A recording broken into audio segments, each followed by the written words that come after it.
In this section, we will study about certain volumes and capacities related to respiration. First, tidal volume. Tidal volume means the air which we breathe in, that is during inspiration, or breathe out during expiration at the time of normal breathing. Normally when we do inspiration and expiration, then the volume of air which is breathed in or breathed out is known as tidal volume. It is represented by TV.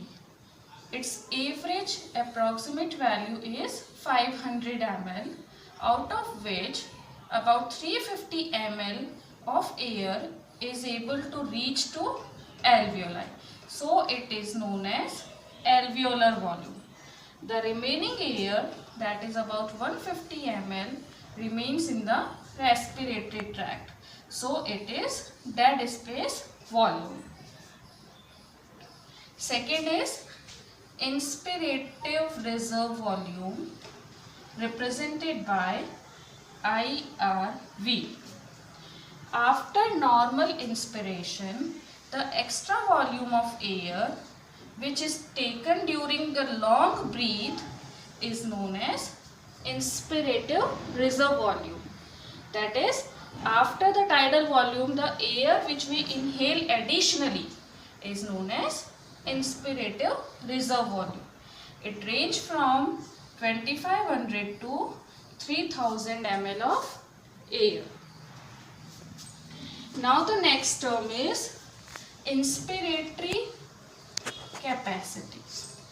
Inspiratory capacity means the total maximum air which we can inhale, that is tidal volume plus inspirative reserve volume is known as inspiratory capacity. Its average value becomes 500 plus 2500 to 3000 ml of air. Now the next definition is expiratory reserve volume.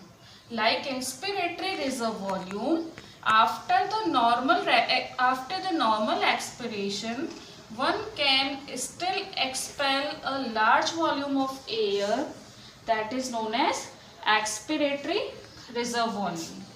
It ranges from 1000 to 1500 ml.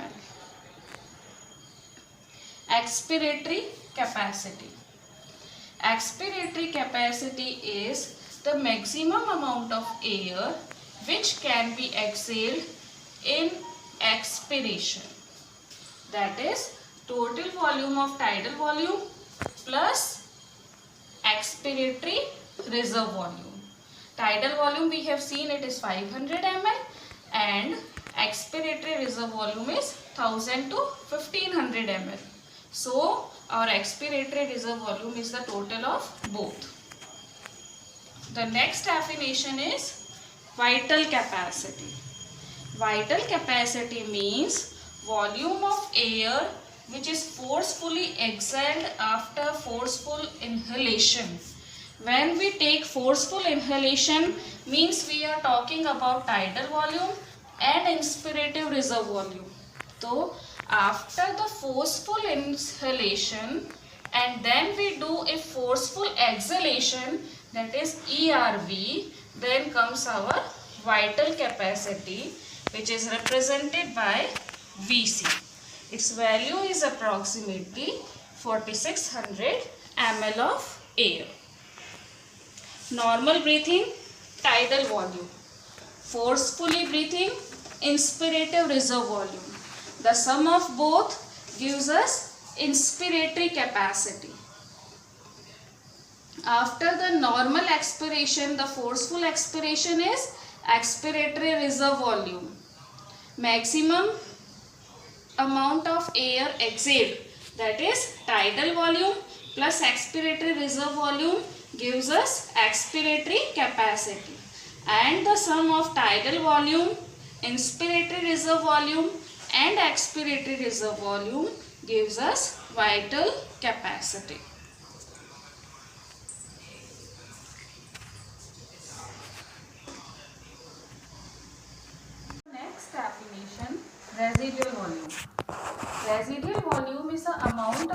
air which is left in lung after maximum expiratory effort.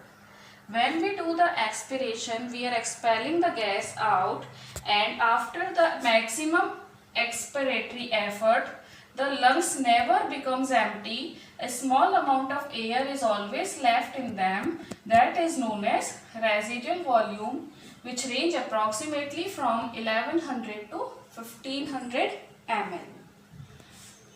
Next definition, functional residual capacity, represented by FRC. It is the amount of air which remains in lung after expiration.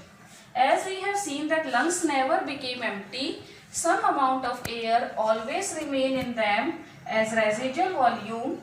So FRC is equal to residual volume plus expiratory reserve volume. Last definition, total lung capacity.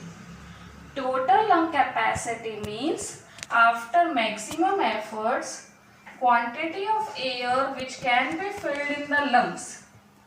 That is vital capacity plus residual volume. Vital capacity itself includes tidal volume, inspiratory reserve volume and expiratory reserve volume. If we represent all these definitions graphically, we can see that this curve represents tidal volume. Then the air which we are inhaling forcibly comes to be as inspiratory reserve volume. Then the air which we are forcibly expelling out comes to be expiratory reserve volume. All the three, TV plus IRV plus ERV, makes our vital capacity. Small amount of air which is remaining in the lung even after forcible expiration is known as residual volume. And when in this vital capacity residual volume is also added, that is vital capacity plus residual volume gives us total lung capacity. These volumes can be measured by spherometer. These volumes may vary in male and female. Generally in female it is 25 to 30% less. It generally depends on physical work and is higher in the person doing hard physical labor or like athletes or sea divers, etc.